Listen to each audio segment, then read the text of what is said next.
Hello. Hello. Welcome to another episode of Clarity with Sims Media.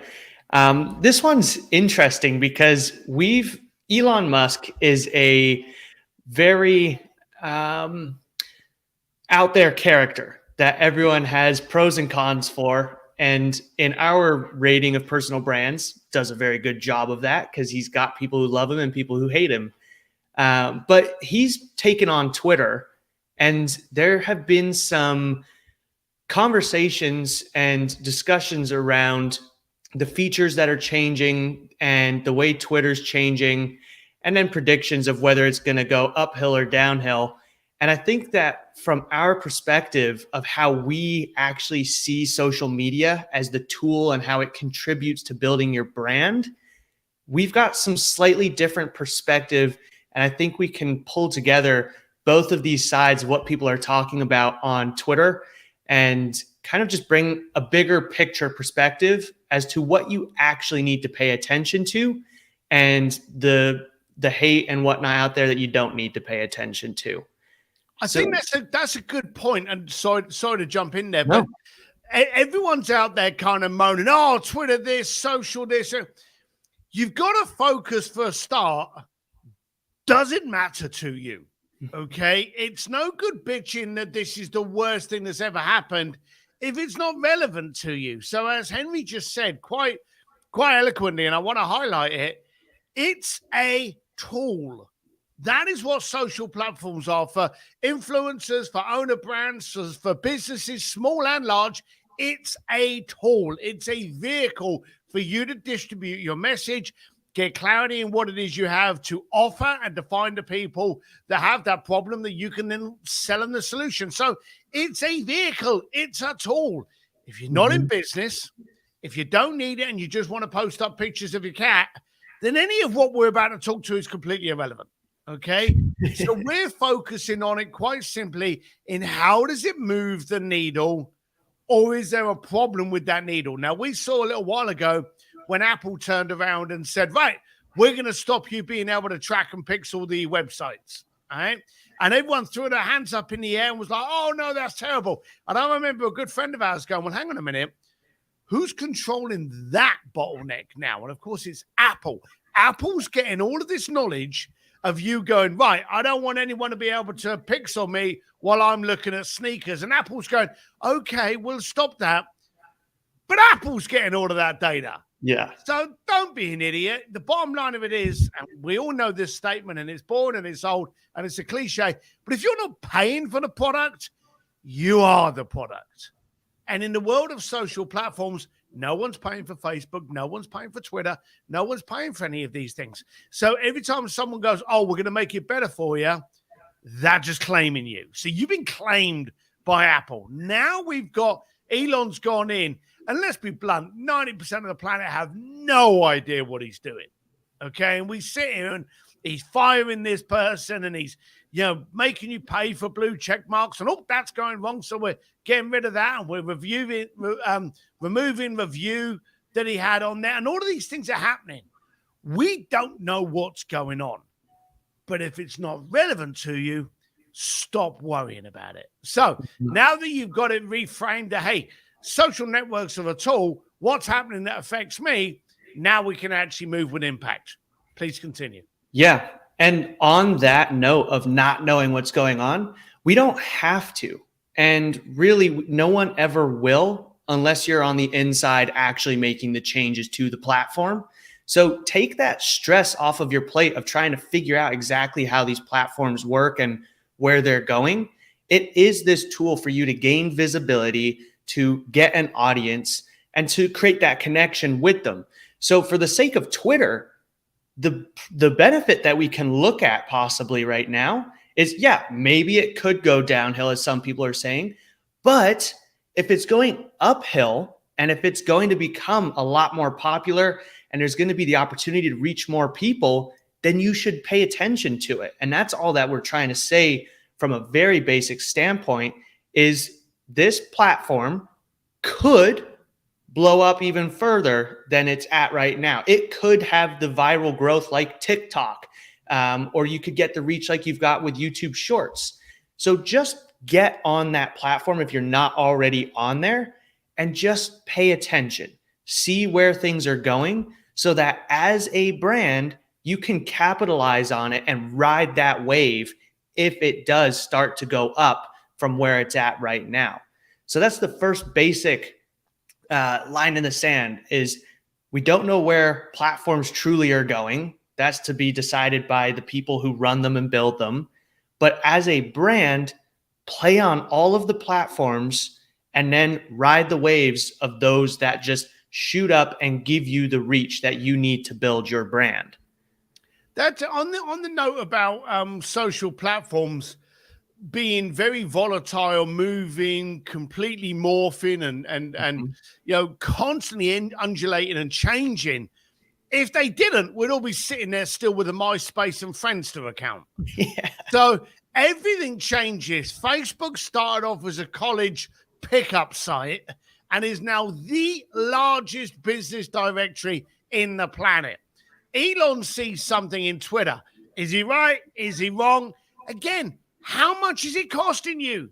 Mm-hmm. You know, unless you've bought shares in Twitter and you're shitting yourself that he's going to tank it, don't worry about it. Just be on it, because you can easily go, delete and get off. You can easily do that. But for you to ignore it, that's often more costly than the other. Yeah. And funny side note, I did buy shares in Twitter when there was the talk of, will Elon buy this? And I was like, well, it's dipped now, so I'm going to buy it, because if Elon gets into it and all this hype goes around it and the stock goes up and we get bought out and it goes back to a private company, then I'll have made money. So I actually did make a bit of money because he bought all the shares out at a higher price than what I bought them in at. I want to actually just highlight someone, and I'm not going to pull that comment up online because it's got that face on there, and I don't want to draw any attention. But someone actually just said Elon should stick with cars and populating the moon. Okay. Now, That's a funny statement, but, and I, okay, that's cool. But how much shit did he get when he entered into the automotive industry? How much crap did he get when he actually moved into the space industry? The bottom line of it is this guy has got a target on his back in every single industry. Solar panels, tunnels, even bloody flamethrowers. Anything he touches, he gets shit thrown at him. Personally, the fact that he's doing something that other people don't understand is nothing different to anything he's ever done before. He was unqualified in every single industry he's gone in. I think this is the moment where we go, we didn't know what he was going to do to that, but he ended up dominating it. Let's just see. So let's kind of cut the guy a little bit of slack and see whether he does it. Now, here's the downside about society. If this thing tanks, if Twitter goes in the toilet and ends up standing next to MySpace and Friendster on the basically the shelf of shame, everyone's going to jump on him. Everyone's going to annihilate him. Everyone's going to go, what a moron, and forget the other industries that we're in. That's the social dynamic that we're in today. We actually want to point and laugh and jeer at someone. And if he loses billions of dollars, we actually want to throw a parade and rejoice at this, when we really shouldn't. Someone's disrupting an industry. He didn't agree with it, and he's jumped in, and he's put his money where his mouth is and his time and energy where his mouth is. Will it be successful? No idea. Does it make sense to me? Not at all. But nor does anything else that he does. And he seems to dominate that. So before we start getting out the bunting and the little poppers, let's just see where this goes. But you've got to be part of it in order to be able to profit. If you're not, then, judge it from your armchair and lose out later. Yeah. All of these platforms, and we keep saying, like, we don't know what changes are going to happen. So we just need to be flexible. And as entrepreneurs in general, that's what we do, is just analyze what's in front of us and then capitalize on what we can. So whatever changes come, then we can make use of them. There's been plenty of changes to other platforms that people have disliked on their favorite platforms and have just like changed everything up. When Reels came into place, people were super frustrated that Reels was getting so much attention when they loved posting images as their main content. And so you just have to keep watching and play with what you've got. So I think it's exciting to see Elon come into Twitter, because I feel like he's got a very different, like you said, he's a disruptor in all of his industries. So coming into this social media world, I think it'll be interesting to see how he aims to disrupt it and how he aims to make it a profitable company. One of the elements that he has touched on that I've found interesting is the statement of having this paid verification on the platform. And there's been like this superficial understanding that people have been throwing a fit about, of like, I don't like two things. One, I don't want to pay to have a verification check mark.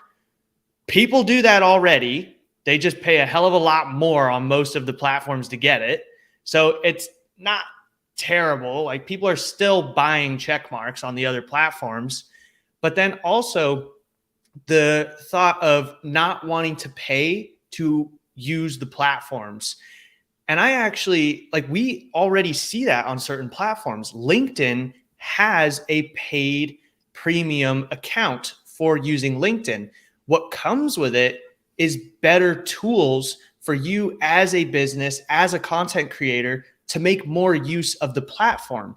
So with Twitter, if this premium feature of having a paid account allows you to verify yourself so that people know you're not a bot or a spam account, but also gives you more tools to put out more content, get more reach, and benefit more from the platform, that's very valuable, especially at this claim of like $16 to $12 a month or something.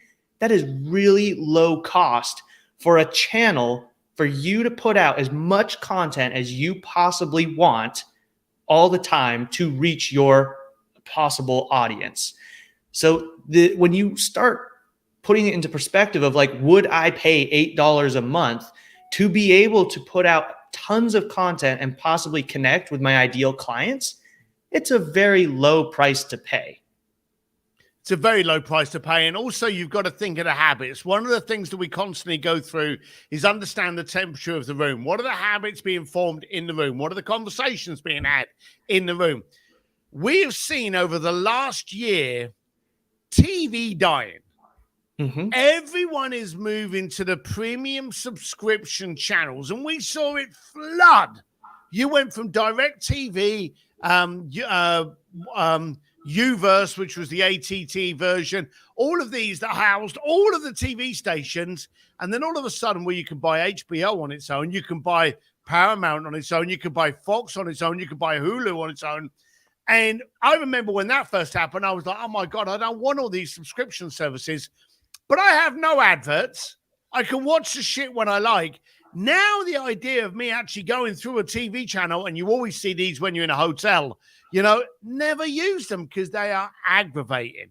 And we're in that kind of situation. So with the social feeds, and there's a couple of things here, and I'm trying to get it into my head to say it properly so I don't offend people. And yes, I'm actually concerned about offending people today. The situation is that we don't want adverts, and we want avatars. We want people that are actually not only wanting our solution, let's get ready for the next bit, but can afford our solution. And the thing about the internet is it attracts a lot of people that never pay for shit. Everybody loves it until they've got to pay. And if you are now operating on a subscription model where people are going, well, hang on a minute, I want to get this, I want to be part of it, you've got more of an engaged community. We've got the Speakeasy community, and we've got the Sims Distillery community, and they're far more active than the people that every now and then go, just, good job, totally agree. Well, do you want to take it further? Oh, I don't know about that. And you get away from that kind of thing. So as a business owner, and we know this, we actually were talking about some people yesterday. won't name names. They know who they are. They've got thousands upon millions of followers, and no one's buying shit. Well, business 101. If you've got a product and you've got someone buying it, you've got a business. But without this one over here, you've got a bankruptcy. So I think all of the tools that are being created are taking us on this gentle, but I foresee this move into a paid subscription model. Okay. And if you don't think people will pay for content, have you heard of a company called OnlyFans? You know, it's not old porn. So, you know, you've got a lot of people now that do want to, because we're being trained. All of the TV subscriptions, even radio, Spotify, we are used to paid subscriptions now. YouTube, I'm going to scream it out. Freaking hate YouTube now. Every 3 seconds, another bloody advert pops up. And so what do we do to get rid of it? We have to get the premium subscription model that kicks all those adverts out. So all the people out there, it's really hard for them to advertise. But when you're paying for a subscription model, they're much more engaged. I would not be surprised if Twitter and social platforms start moving more and more and more into an upgraded subscription model to attract and provide better tooling. Yeah. And we had a question as well. And it says, could Twitter be streaming services coming up like Amazon, YouTube, and Disney already do? And I don't think there's really anything that's far-fetched on where Twitter could go, because any of the interviews that I've seen from Elon talking about Twitter, he talks about it a lot from a business standpoint and a connection outlet. And so he talks a lot about WeChat, which is, as he says, basically this app within China that people live off of, because you can buy things, you can message people, you can post content, like you can do so many things off of this single platform. And so for him, he's said about this multiple times. So it could be that direction where he is looking at creating this app that becomes a hub for a lot of things and becomes the hub for you to connect and to find things and purchase things. So I don't think it would be out of the realm of possibility to have streaming services through Twitter as well, because it is a media platform. So they're just taking us, the product of the platform, and getting eyeballs onto any of the content creators. So if they want to have streaming services to keep more people on the platform, then I think it's very possible. We've always said that the one thing every business needs is not pretty advertising, it needs a community. Okay. Mm-hmm. You need a brand and you need a community. If you've got a brand and a following, then what do? You reach out to your following and you go, what do you want? And if they turn around and they go, well, every Twitter account, we want to get a pair of blue shoes. Great. You know, they know what to supply them. Elon didn't buy a platform. He bought a community. Okay. He bought a large group of people that, let's be blunt, Twitter is probably the most vocal, noisy group out there. Okay. And it's predominantly text. You know, they use text way more than they do pictures and any other kind of videos. And it's also constricted. They've only just increased over the past years the character allowance in what you can actually write. So it was always very noisy, very short, and very text. And so he's got this very raw, energized, engaged community that he's gone and got. He's going to use that community to pepper out and go, what do you look for? You want streaming? Let's do a subscription streaming service. You want, and another very successful one for Facebook, Marketplace. Mm-hmm. Okay? Oh, you want to be able to have localized communities for events and for selling shit? Great. We'll set up a marketplace equivalent. He's got all of that because he didn't buy a platform. If he wanted the platform, if he wanted the technology, don't you think he could have bloody designed that with a tenth of the price? He bought a database.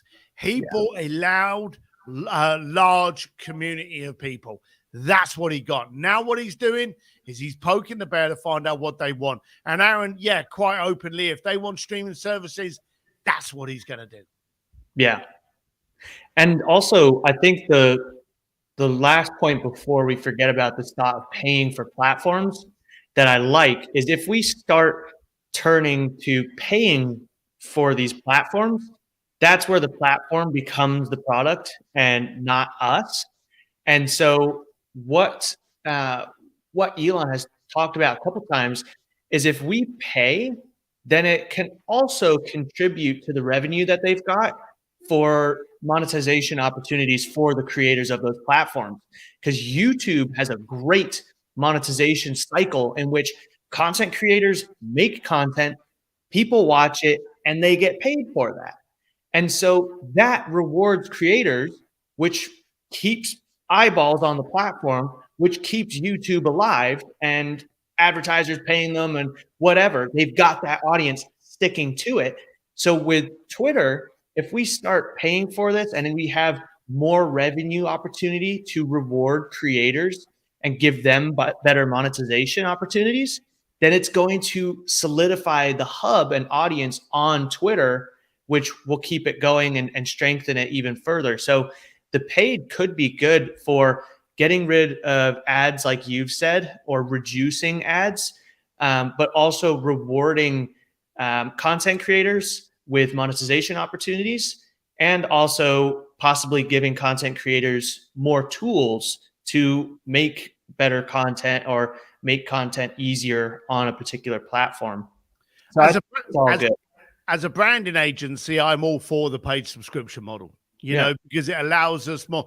When you're not paying Twitter and you're not paying Facebook and you want them to answer a question, you may as well wait for the pair of us to grow a full head of hair. Yeah. We love the platforms, they are great for business. But again, if you're not paying for the product, you are the product. But if we're paying for a subscription, we go, hey, I need the stats on this. I need a better reach on this. You get better. So, we're really cool like that. So I'm really good in that section. I know we only do these for 20 minutes and we've gone over, but I want to finish off with Chris's question. What do you think about the meta and the metaverse? No idea. Okay, that's the technical answer. No idea. Why? Because it's not been refined. They've come up with this idea. We know the Web3 is going to be out there. We know we can see what happened to Web2, Web1, how it all changed. Web3 is going to actually get us more ingrained and entrenched into a virtual world. We've seen that with NFTs already. So I don't know, but I'm ready. Now, I want to end with this. There's a friend of ours that died but will never leave us, Dr. Sean Stevenson. And he always said, was this done to me or was it done for me? Too many people are moaning that every change is done to them. If you just adapt your mindset to ask, was it done for you? You open up with an accepting, opportunitizing mindset, and then you can start seeing that silver lining. I don't know, Chris, but I guarantee you when we start getting a little bit more focused and it becomes a little bit more defined as what the new meta and metaverse is actually going to do and provide us capability of, guarantee it'll be a subject that we'll be talking about. Yeah. Just to summarize that, and the final point that I would like to leave everyone with is that think about how you create opportunity out of all these platforms. They're simply places for you to gain attention. So how do you utilize them to build up your brand and build up your audience? They're all going to change. There's going to be more platforms coming up. There's going to be more platforms closing down. So just keep your eyes open. Be open to trying them, grabbing your accounts on all of them so that you claim your own digital real estate on them, and then just use them. Try and get the eyeballs, because that's all it is. It doesn't matter really the particular platform, but just look at these platforms as the tools that they are for you to get the eyeballs on your business and brand. Well said. All right. Until next time, we bid you to actually do something with impact. Keep your mind open for opportunities, create impact. And I will add with this, try and support other people. At this moment in time, Christmas can be a very, very lonely time. We heard the news today of a gentleman that we thought had everything going for him on TV. At the age of 40, committed suicide. Today is a very stressful time, and I urge you, let's not be the people that mock and jeer. Let's be the people that support and actually reach out to people and go, hey, how are you? And actually answer the question and expect an answer. And if you don't get an answer, ask it again. Support each other, all right? Entrepreneurism can sometimes be a very, very lonely world because we're the weird kids from Hogwarts. So reach out to all of those people out there, support each other, ask how you can help with meaning and intent. Mm-hmm. Till next week.